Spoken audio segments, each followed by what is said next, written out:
Oke, halo guys. Balik lagi sama Herlambang di sini.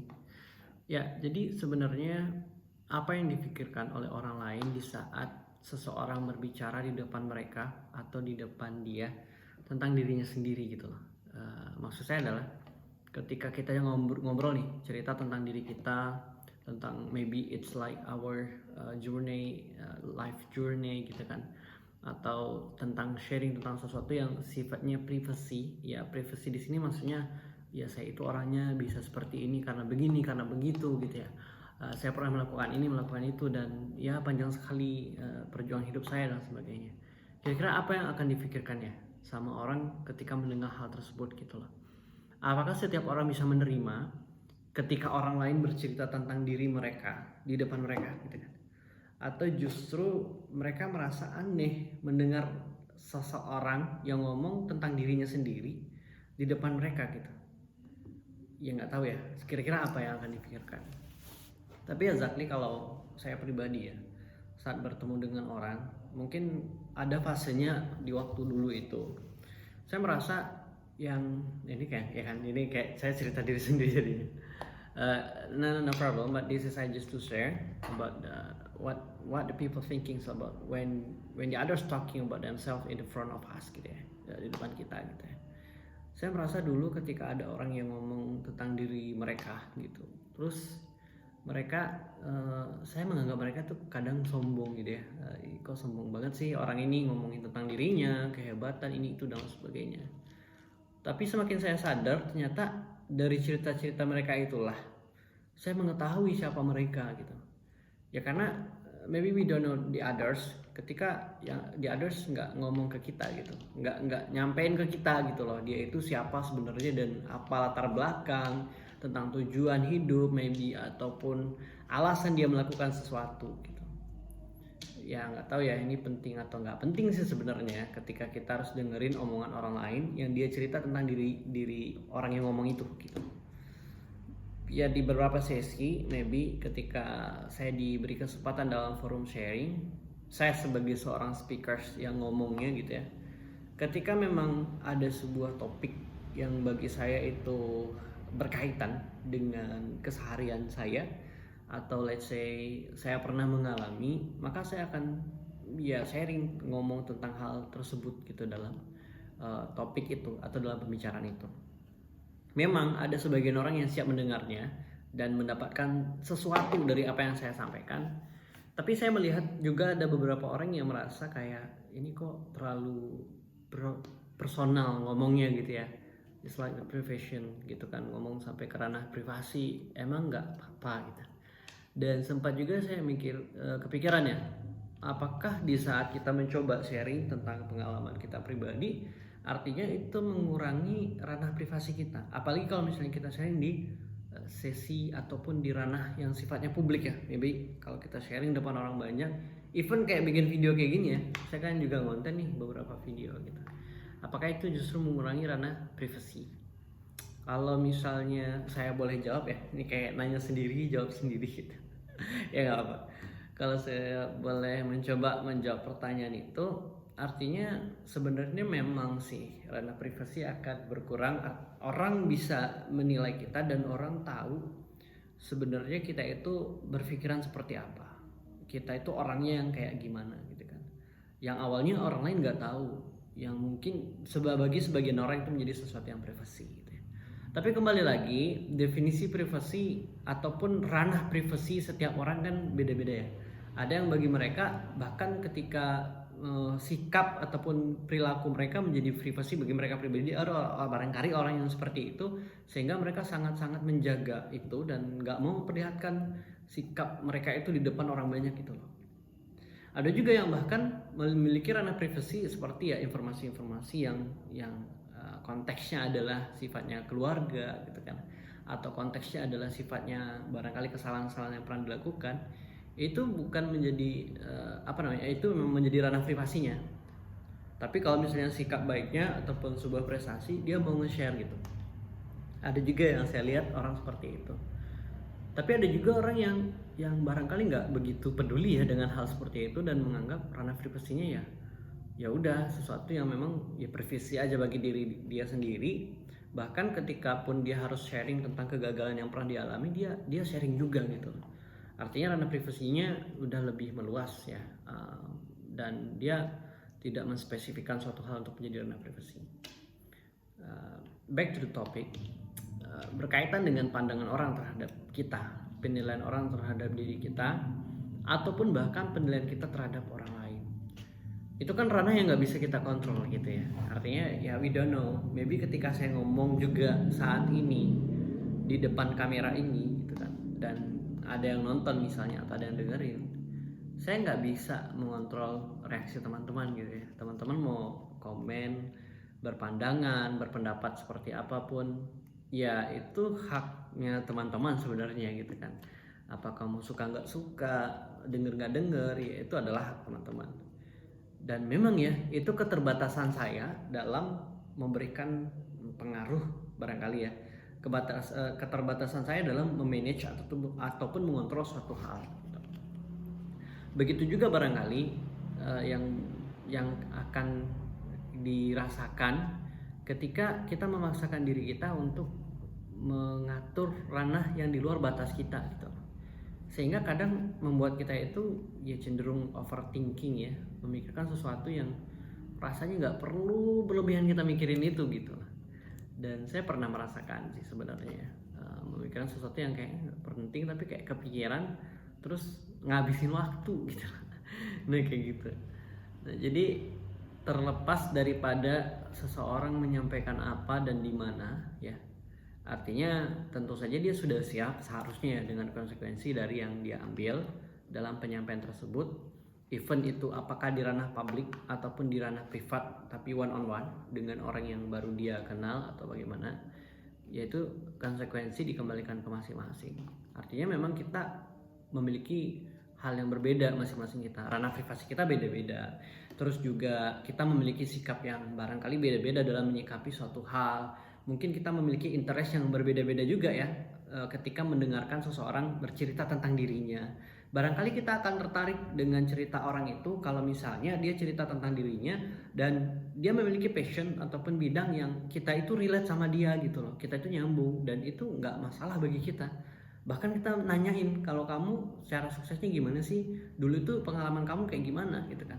Bukankah memang kita mengetahui cerita-cerita hebat orang-orang itu atau kehebatan tokoh-tokoh ya karena mereka mencoba story diri mereka yang diarsipkan dalam dokumen sejarah, terus kita ngelihatnya dan approve, oh ya betul, dan akhirnya cerita-cerita personal tokoh-tokoh bangsa barangkali ya itu tersebar kemana-mana gitu kan, mulai dari biodata dan sebagainya.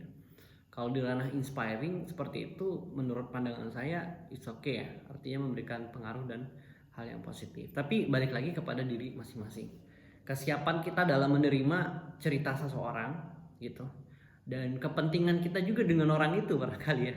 Let's say kalau misalnya kita nggak ada kepentingan dan memang kita dalam kondisi nggak siap juga, dan memang kita tipikal orang yang nggak perlu dan nggak mau tahu juga dengan privasi orang lain, dengan gimana pribadi orang lain, ya is okay juga. Artinya itu adalah pilihan kita gitu.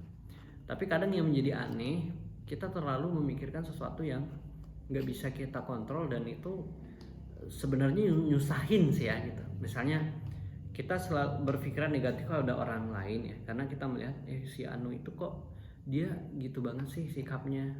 Pertanyaannya adalah kalau sikap dia yang kayak gitu kok kita yang sewot gitu kan, apakah itu selalu bersinggungan dengan kita, apakah betul-betul akan merugikan kita secara jangka panjang dengan sikapnya itu gitu kan. Ya beda konteks ya, kalau memang dia rekan kerja ataupun ada kaitan dengan kita ya maybe kita lakukan treatment bisa jadi untuk mengurangi supaya dia berubah gitu kan. Tapi kalau memang nggak ada kepentingan, apalagi nggak kenal gitu ya buat apa gitu.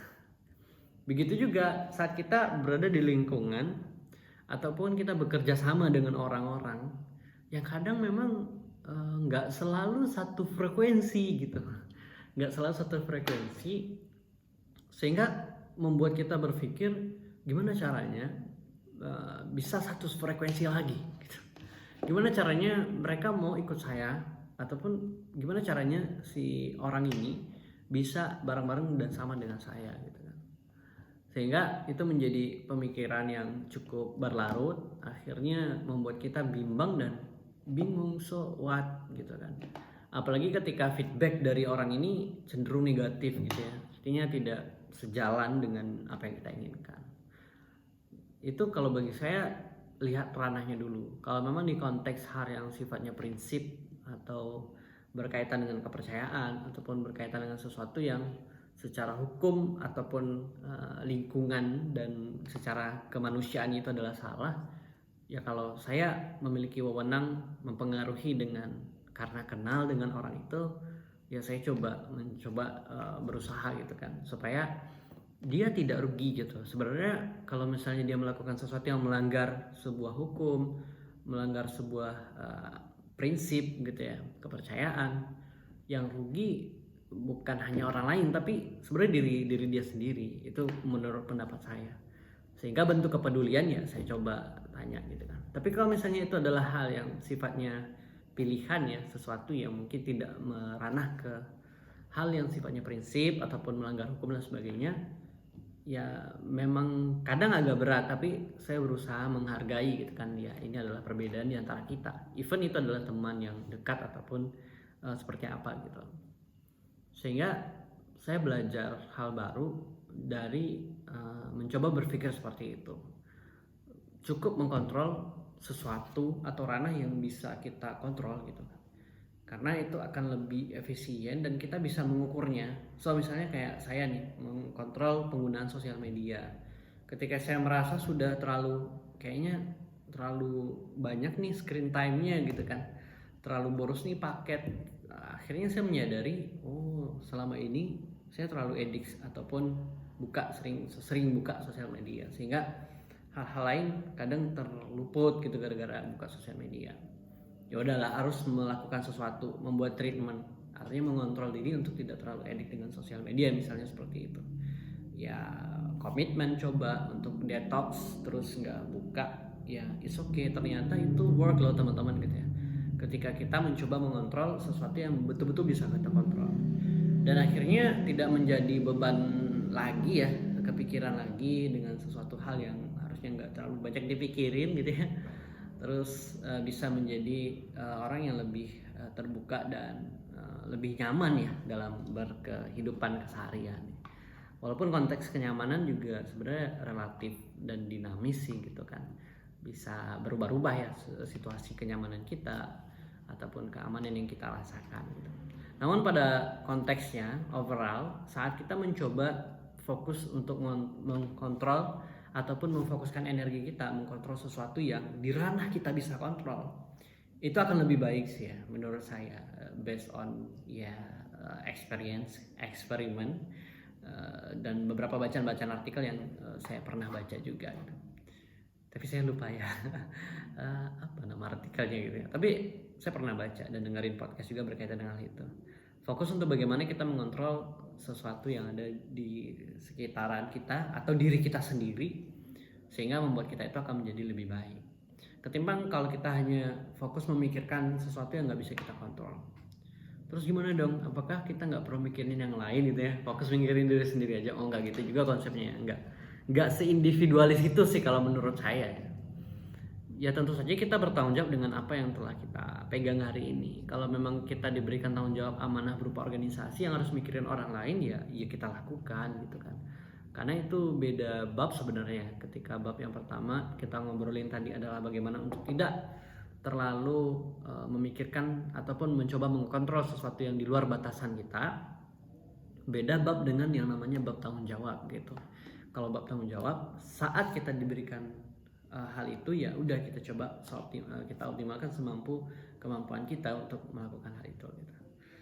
Nah jadi gitu sih ya, kalau memang ya teman-teman hari ini mengalami sebuah kegagalan maybe ataupun kesalahan karena mencoba berusaha mengkontrol sesuatu yang di luar batasan ataupun yang di luar ranah kontrol teman-teman, ya it's okay kalau memang merasa kecewa, terus sadar harapannya ya, dan coba ambil pelajaran dari hal itu gitu loh.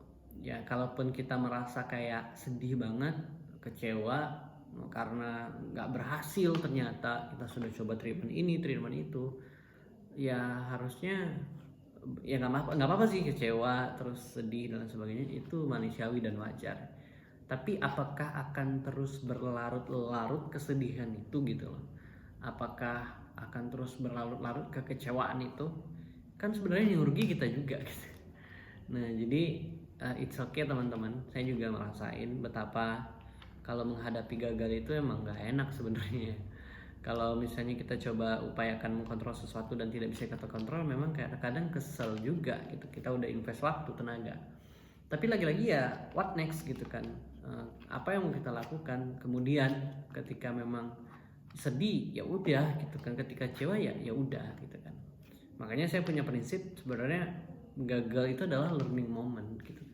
Bukan sesuatu yang harus ditakuti ataupun dijauh-jauhi gitu ya. Tapi bukan berarti prinsipnya kita gagal-gagal terus, enggak juga kan, enggak bagus juga ya kalau kita gagal terus. Tapi ambil pelajaran aja deh intinya dari hal yang namanya gagal, dan semoga kita bisa lebih nyaman dalam beraktivitas seperti itu. Jadi topiknya ngomongin apa ya? Random banget. Ya di awal tadi ngomongin ya gimana sih apa yang dipikirkan oleh orang berkaitan dengan kalau ada seseorang yang ngomongin tentang diri mereka sendiri gitu kan. Atau even adalah misalnya kayak kita ngomongin diri kita sendiri, terus apa sih yang didengar sama orang itu dan dipikirkan oleh mereka, apakah mereka nyaman atau enggak gitu ya. Nah maka untuk menjadi maybe kesimpulan ya dari obrolan yang direcord ini, bagi saya di saat memang konteksnya itu adalah sesuatu yang baik ya, apalagi itu berbagi ilmu, it's okay ketika seseorang juga harus ngobrol tentang dirinya, cerita tentang apakah itu success story-nya ataupun sad story-nya ya, ataupun bahkan di ranah privasinya gitu ya. Kalau memang iya bagi kita si pendengar kurang nyaman ya kita sampaikan aja ke yang bersangkutan. Tapi kalau memang kita nggak berkesempatan menyampaikan ya it's okay ya, kita nggak perlu terlalu memberikan judgement negatif kepada yang bersangkutan. Ya udah, kita tidak berada di forum itu misalnya gitu ya it's okay gitu kan, karena sejatinya setiap kita berbeda gitu kan, dan setiap kita ya tentu tidaklah sempurna ya, maybe punya kesalahan, punya kekurangan dan lain sebagainya gitu. Tapi dibalik itu pasti ada kelebihan juga gitu kan. Ya it's okay aja sih kalau bagi saya pribadi, dan saya mengalami saat ngobrol ataupun dengerin teman-teman membicarakan tentang hal yang sifatnya personal, ya saya coba ambil baiknya. Salah satu hal lain adalah ya setidaknya ketika dia ngomongnya ke saya, kenapa nggak yang lain gitu. Trust gitu ya, artinya saya menghargai kepercayaan mereka kepada saya dan I keep it gitu kan. Saya juga menghargai kepercayaan mereka pada saya, dan saya juga pegang itu kepercayaan itu gitu loh. Nah jadi buat kamu yang kalau misalnya ada temennya yang ngobrol tentang sesuatu yang privasi ke kamu, ya berarti kamu adalah salah satu orang yang dia percaya gitu loh. Nah ya bersyukur lah ya kamu punya temen yang percaya sama kamu gitu loh. Oke ya, artinya yuk, kalaupun memang kita rasanya pernah gagal, bisa bangkit lagi kayaknya ya. Sedih boleh, galau nggak apa-apa, tapi jangan sampai larut gitu. Dan ingat, yang perlu kita lakukan adalah mencoba mengoptimalkan dan mengupayakan mengontrol sesuatu yang memang di dalam batas kontrol kita, bukan yang di luar batas kontrol kita. Thank you buat yang sempet nih nonton nih video sampai ke menit ke 18. Semoga bisa dapat manfaat ya dari apa yang saya sampaikan. See you next time.